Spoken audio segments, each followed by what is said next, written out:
Well, happy Monday, everybody. It's another fabulous episode of the Sean McTalk Show, live from sunny Streatham. It's a beautiful day here. I remain your host, Sean McLoughlin. We've got a fabulous episode coming up today. Jack Barry's going to be on the show. Jack Barry, the amazing comedian, not the 1960s talk show host, because that guy is dead. And we have a rule that we don't allow dead people on this show. Not anymore. Eliot remains alongside me. How are you, Eliot? Hello, I'm very well. Wowee! Very well. Really? Yeah. What's made you so happy, Eliot? Just woke up in one of those kinds of moods. Got a bit of pep in me step. You know what? I hope a lot of our viewers and listeners are feeling the same. I think I rub off on a lot of people.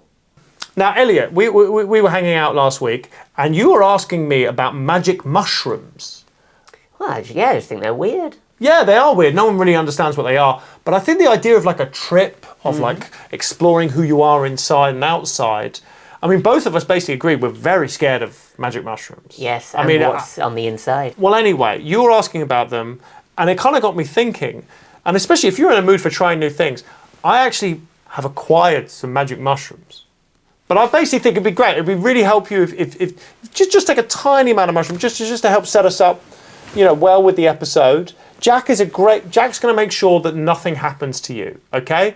Because he's done this before. He's been on so many trips in his life. He's had good ones, he's had bad ones. And I've also been looking up how to keep someone relaxed so you don't end up having a bad experience. I mean, what are you worried about?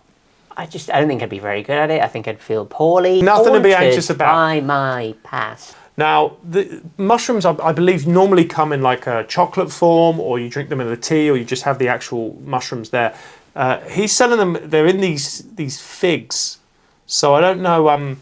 Do you like figs? No, well, you don't put them in the mouth apparently. These are for. Yeah, it's in the contract, man. It's in the contract. So if you just do you want me to turn away and you can just get that? No, you can look me in the eye.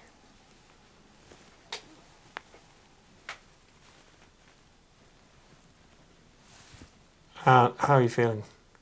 How far? I mean, as far as you can go. How far can you go? Great. So, feeling relaxed? Yeah. Yeah? Yeah. You should. I don't think there's anything to be nervous about, because apparently the key thing to a good mushroom trip, I'm sure Jack will attest to this, is be relaxed. No panic, no anxiety, no worries about the outside world. And in order for you to stay relaxed, Eliot, I've bought a device that will monitor your heart rate.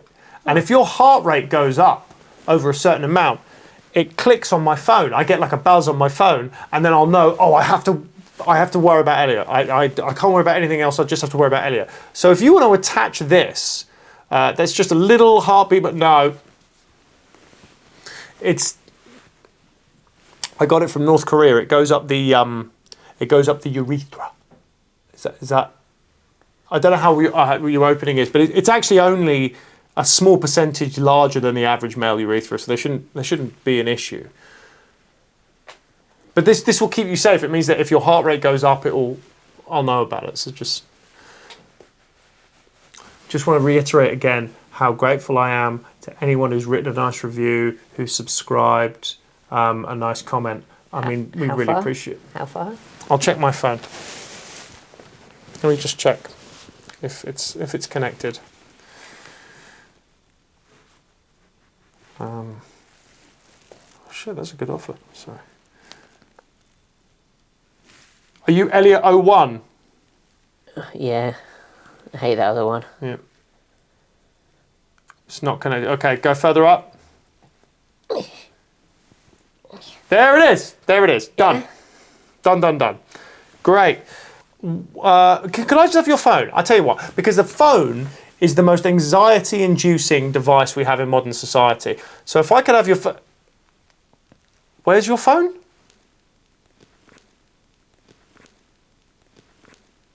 And I think there's certain things we can do to make sure... Thank you very much. Christ, it's warm.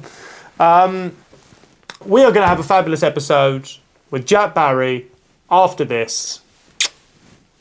Bon appetit.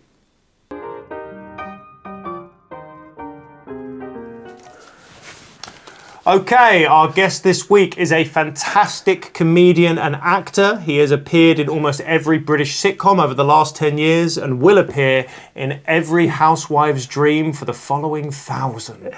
He is a very dear friend. I am delighted he's here. It's Jack Barry, everybody. Yeah. Yes. I'm doing the dart, yeah? Jack Barry, you've just driven straight from Bristol to be here. Bristol, I came straight from Bristol, yeah. I mean, how much ketamine have we got in the old system?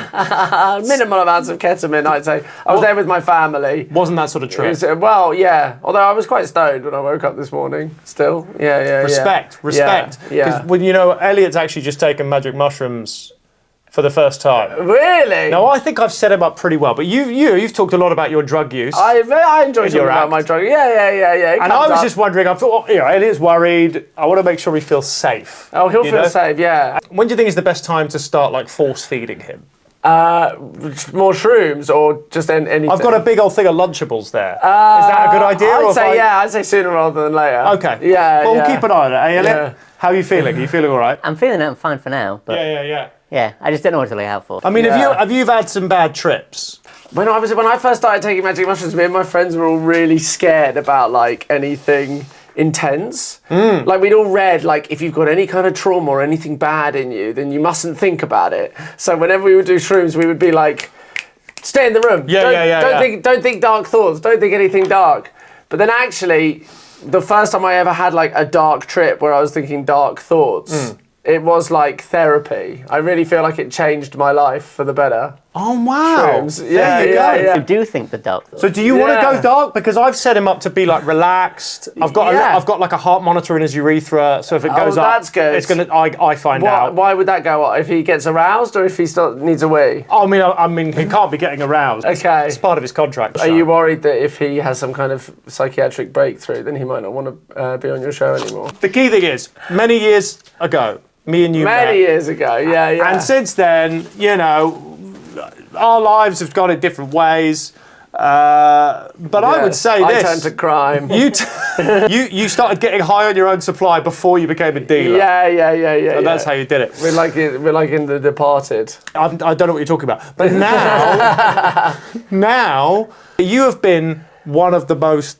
I think you're one of the best comedians there is. Oh, that's too kind. I think you're one of. I hope you don't take this the wrong way. One of the most underappreciated comedians. I agree with that. I can't think of anyone who I've ever taken to see you who hasn't agreed. Wow, this is brilliant. Tell that to the goddamn industry. Well, I will tell that to these fat cats. I'll in get Washington. them in it. Eliot, make a note of that. I want to tell the fat cats about Jack back. You don't let me have a pen. Oh, no, you can't have a pen, not in your state. But do you still enjoy the game? Do you still enjoy doing stand-up? Because you've had quite a varied career. Oh, I have time. Yeah, I go through periods of liking it. It's all changed now, which I don't like. Not to get too serious. No, but this I don't is like this. This is great, but we have to make content now. Jesus Christ. We have to have so many jobs. Sean was having to sort out the microphones when we started this. He was setting up the cameras. You're too good for that, Sean. Do you have any idea how difficult it is to set up a sort of relaxation area for my sidekick because he's taken shrooms? Yeah, well, exactly. Do you think the comedian... You should have someone in your staff to do that. I've had to go upstairs with Eliot. I've had to set up the air horn. I've had to set some cans alight. It's no life. Too much. Yeah. That's a 30-person. Looking after Eliot's a job for 30 people. It is a job for 30 people. Yeah. I'm a burden. No, don't. We should stop saying. I think Eliot's. He's going down the tunnel. He's going to a dark place. Okay. You're feeling all right, yeah? Yeah. You know that mushrooms normally it's like a tea, or you eat the fungus. Yes. Or like a chocolate. Or chocolate, yeah. I bought some figs. Figs? Yeah, it was they're mushroom figs. I just got them from a guy. Inside, or was there anything on them, or they just look like figs? It just had a skull and crossbones on it. Oh, okay. Yeah. That sounds like the good stuff. It sounds all right, right? Yeah. Unless those poison figs. Don't think about that. Don't think about that. You don't want to think about that. Think about Wallace and Gromit. You love Wallace and Gromit. He loves Wallace and Gromit. Now, Jack, enough of this bullshit. I was watching your special earlier. Yes. Don't Happy, Be Worry on YouTube. Everyone should pause this now and watch it. It's so brilliant. Please do. You're so brilliant, man. But you talk about doing a gig on the London Eye. That was an interesting point for sure. It was like fully okay. You're doing a gig in one of the little pods that's going around the London Eye. The bit where it got very real is the fact that you have to queue up with the audience, and the queue is like half an hour. So you're just standing there with everybody. Wait, so you don't get advance access? No, because the joke in the show, spoiler alert, is that it was actually cheaper to watch me do comedy than it was to just get a normal ticket. A normal ticket was £20. My show was £15, and there were some foreign tourists in there who'd obviously just seen the cheaper ticket online, and so went for the cheaper option. So when I got up and started talking, they were like, "What the fuck is getting like?" They were like scared for their lives. And also just look kind of put out that they just all wanted to look at Big Ben, and there's some guy at the other end of the talking. Yeah. It was it hard. The whole way round? Or did you the whole way round? Just kind of stand there? Well, I actually had like an interval at the top, just to give everyone time to go and take photos, and then like did more on the way back down. Come back. Yeah. No microphone, no nothing, just me standing at one end of the pod, yelling at them. I was offered a show at the Sea Life Centre, but I had to turn it down in the end because I did my comedy at the Hague, at the European Court of Human Rights. Did you? Yeah, the lawyer says it ruined my case. But I'd Slobodan Milosevic need to laugh before he goes out. Yeah, That's a current reference. The Sean McTalk show respects the history of all Balkan states. Yeah. And Rodrigo Duterte. Excuse me? He was the president of the Philippines, and he's on trial at The Hague right now. Is he? If you want a more current one. I just want to say shout out to Rodrigo Duterte. Rodrigo Duterte. Rodrigo Duterte. Yeah. Wow. What's he done? He had a war on drugs in the Philippines that killed like tens of thousands of people, and he sort of sanctioned lots of extrajudicial killings. Well, allegedly. I don't want to fuck with the trial. A war on drugs? Yeah. That's effectively a war on Jack Barry and Yeah, Eliot. well, exactly. Thankfully, I went to the Philippines before he got into power. Good grief. Yeah. How would you feel about that? He could march in here right now and he could take you away, Eliot, because you're doing Class A's. Could he? So you grew up in China, right? I did. Partly grew up in China. I did, yeah. Now look, how old were you when you were living in China? I moved there when I was 12 to 14, and then I went back when I was a student for a year when I was 20. So basically, the entire 12 certificate years you were in China. Yeah. So that's a mind fuck. You left when it was at 12. You came back. There was a 12A rating, probably. Big time. Yeah. Yeah. Suddenly, my parents are going to come with me. What? I can go. But my parents have to come with me. Yeah, exactly. Yeah. I mean, that's the biggest culture shock I assume you experienced. Big time. Yeah. I was sobbing my eyes out, not understanding these certificates anymore. It was a hell of a time. It's traumatizing for a young that sort child. Of stuff. Yeah. Or not traumatizing. Now, when I've never been to China, but I was actually listening to them on the radio the other day. Someone was talking about them. Is it true they've got cats that are fast as lightning? Cats. What was China at the age of 12 to 14? Where is China as a nation? Where is Jack Barry as a young man? Well, when I'm 12 years old, who's in charge? I think it's Hu Jintao is the premier of China at the time. Was he on first? Because that would have been ideal. Because if he was on first, that's your origin story as a comedian. Yeah. They go, who's on first? You go, ah! Yeah. It actually worked. Yeah, it does work. Sorry. I was just sitting there being like, this is pretty clever, actually. Wow. This is why he's the host. That's why I'm the host of the Sean McTalk Show. He's a goddamn pro. And you're the Jack McGuest. Yeah. Who was on first? So who was on first? And then she... was on. She was on second. She was on currently, and I went to an international school in Shanghai. I had lots of friends from all over the world, and it was very exciting. It was a bit annoying when you're 12. It's not you don't want to move to China. No, unless you're from China. Which is not a crime. But you move. I finished primary school. I went to going to secondary school is kind of scary, and I was there for half a year. And halfway through my first year at secondary school, my parents were like, "How do you feel about going to China?" And I was like, real bad. And they were like, we've already made the decision and we're off. So, it was... That's a huge thing. Because you go to the land of the rising sun, Yeah. and you're like, I need this thing to set. I need it set. Or I'm never going to grow I want up. to get back on that sunset, baby. Exactly. Get me back when that sun sets. I can't deal with this. When you saw the sequel to Shanghai Noon, Shanghai Nights, where the Chinese people come to London, were you like, this is my movie? This is how I wanted to do it. I feel seen. Yeah, I've gone the wrong way. Yeah. Yeah, absolutely. Yeah. Whereas, my life was more like Rush Hour 2. I don't watch chick flicks. But the thing with China is, I've never been to China. Let's lay it out. I want to go. But the truth is... You know what your problem is, China? No. Oh. Opposite of that. Oh, okay. Sean McTalk show, we've been, as we all know, doing big business. Yes. But we're finding it hard to get the brands to want to connect to us. Yeah. Like, we need some more sponsorship. We just need a bit more support. I think China, maybe if we're like the pro-China talk show.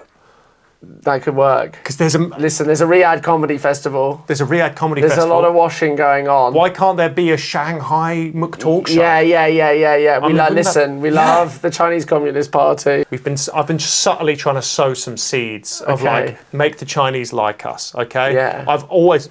Exactly. This could be Chongqing. This could be Chongqing. It could be a picture of Chongqing in the background. I've always supported and lived through their one sidekick only policy. Yes. I've always refused the Dalai Lama's requests to be a guest because I don't. Rightly so. Because that's just what we're doing. Yeah. It's still not having the impact I would like. Okay. So I was wondering, because you speak a bit of Chinese, bit of Mandarin. Yes. Yeah. Did you study Mandarin at university? I did.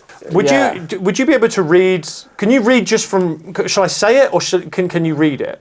You want me to read something in Chinese? Yeah. Can you turn something English into Chinese? I can try. Can you try it? Can you? All right. Shall I just read them to you? Okay. Do you know what Sean McTalk show is in Chinese? Is there a it'd word? Probably be Sean McTalk show. I don't know. Oh wow, great. They've got a word for it. Already, they've got a word for it. Yeah. In my culture, we also call it the Sean McTalk show. Can you say to our friends and comrades in Beijing? 你好，我们的朋友和同学们在北京。 Please allow us to be your mouthpieces in the West. 请让我们在这里。No. How do you say that? No, I can't remember how to say. Wait, let me have a look. Okay, just allow your mouthpieces in the West. Please allow us to be your mouthpieces. Okay. 请让我们在西how do you say the West? 在西. No, this isn't good telly. Don't worry about it. It's great. We're moving on. The Sean McTalk show believes that Huawei make the best pylons. Can you say that? Sean McTalk show 觉得中国做非常好的电话东西。 Can you say Ang Lee's filmmaking is derivative? No. You refuse to say that? Well, derivative. You can't say derivative in Chinese? I mean, maybe I could have done at one point. That's, Okay. I'm rusty. That's To be honest, that's there's my one- conversational Chinese. There's one we really have to get going. Okay. There's only one. Only one more. Okay. Eliot is a heterosexual. Any rumours to the contrary are poisonous Western propaganda. Eliot 是heterosexual. Yeah. How do you say heterosexual?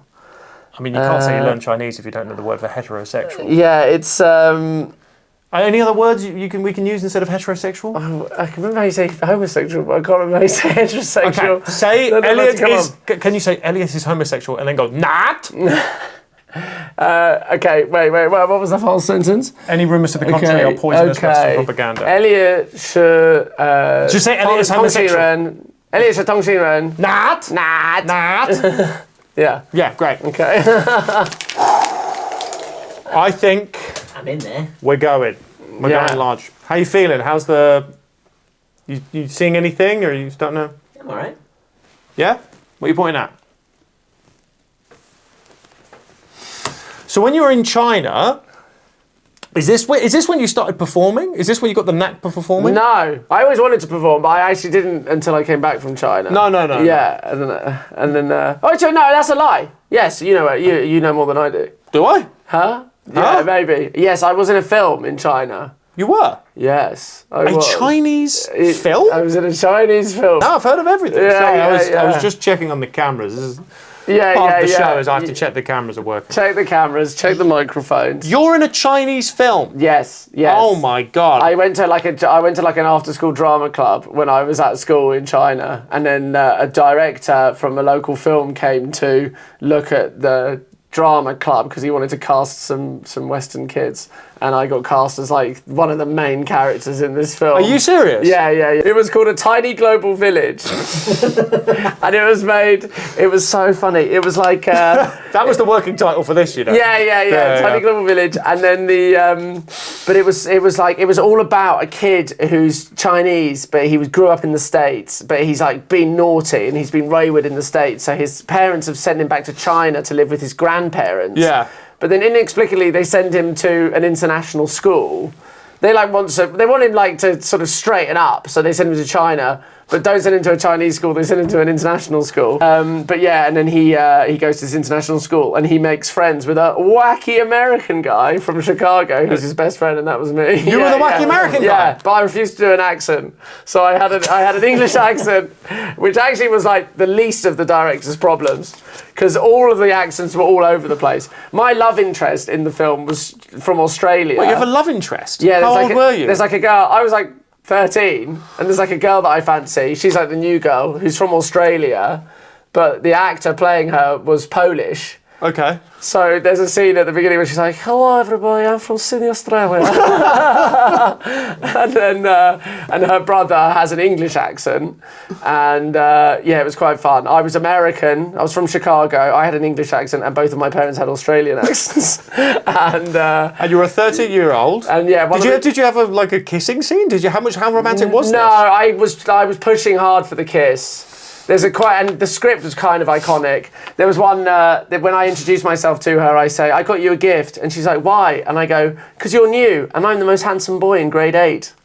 Which is a phrase that has followed me around forever. I showed my friends this when I was a teenager. You walk past a building site, they're all shouting that. Yeah. The most handsome boy in your life. Martina, my partner, likes to say that I'm the most handsome boy in grade 8. That's so sweet, man. Yeah. So that was your did you go to was there a premiere? Was there anything like that? There was a screening at our school, I seem to remember, and then you can get it on Amazon, someone told me the other day, I think. Yeah. What's it called? It's called A Tiny Global Village, and it's the lowest budget. It's absolutely terrible. There's like there's so much funny stuff wrong with it. There's like a scene where we have to play basketball, and I cannot play I've never played basketball before in my life, but I'm like the guy who's good at basketball, and then I'm like bouncing it like this, and I cannot run, and the whole thing was just absolutely excruciating. What's the message of the film? Is it about like be true to yourself, or is it? I think it's like we can all be friends. Like we're all from different cultures and different backgrounds, but we can all be friends. That's how I feel. Yeah. That's how I feel. That's how I feel. And that's why I'm trying to be the bridge to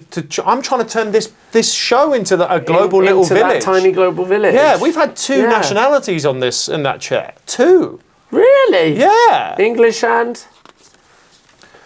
Yeah. So you weren't taking drugs in China? Not when I was 12. You weren't like in an open den. Were you more of a Tiananmen Square? Yeah. Listen, nothing's ever happened in Tiananmen Square. Nothing ever happened. Nothing. Eliot couldn't stop a tank. It's just people hanging out. I'll tell you one thing I thought. I was going through your CV. I'll tell you one thing I would have loved to have known, right? Because you did the Dad's Army. Oh yeah. What was it, like the lost episodes, or they did like a remake of it? Yeah, they had 3 episodes that were lost. The BBC had like the old versions that the BBC had like got corroded in some flood. So they still had the scripts, but they didn't have any of the original like filmed versions of it. So they refilmed these 3 episodes. And I was one tiny little part in one of them. And Dad's Army, if you don't know, I mean, for our international viewers and listeners, especially all of you out there in China. Dad's Army is like a legendary it's huge. British sitcom. Yeah. About a bunch of like pensioners who are like volunteering to fight in the Second World War. Yeah. And it's like a part of our pop culture in this country. It's a huge deal.